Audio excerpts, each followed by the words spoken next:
We've introduced you to world-class diver Becky Schott before.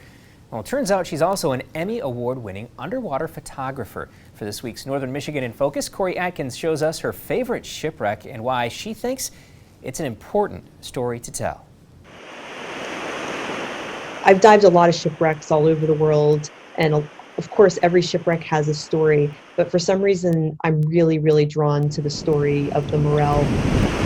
It was November 29th, 1966 when the Daniel J. Morrell split in two and sank to the bottom of Lake Huron, taking 28 men with it that night. One survived. That sole survivor, Dennis Hale. From the moment I read Dennis Hale's story and from the moment I dived the Morrell, I just found it absolutely compelling. So Becky has been telling the Daniel J. Morrell story through her lens. It went down in such a violent way, and then you see it sitting there so peacefully on the bottom, but also separated, the bow and stern separated by 5 miles. And so there's just so much to that story and to the shipwreck that I've wanted to capture over the years. So she's been visiting the Morrell and capturing these incredible photos of the freighter that's 210 feet deep.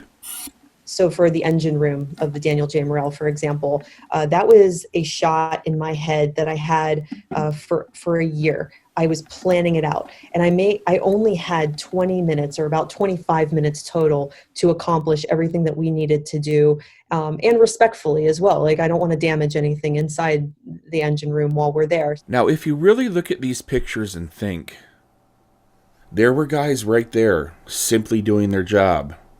They used these tools, nuts and bolts. When she's diving, she takes these places seriously. As humans, being on a shipwreck, you can connect with being there. You might see a shoe, or inside the engine room of the Morrell, there's these little glass jars full of nuts, bolts, and screws that are just above a workbench. And you can picture somebody who was standing there working there. And so the whole idea is to connect the viewer with the shipwreck and preserve its memory. Because all those lost on the Great Lakes deserve a spot in history, no matter how famous the shipwreck is. My end goal with the Daniel J. Morrell is to keep the shipwreck's memory alive, to bring it to life, to connect with it, because I feel such a strong connection with the wreck. My biggest goal is to just shoot images that people will just stop and look at and remember this wreck forever. For Northern Michigan in Focus, I'm Adkins.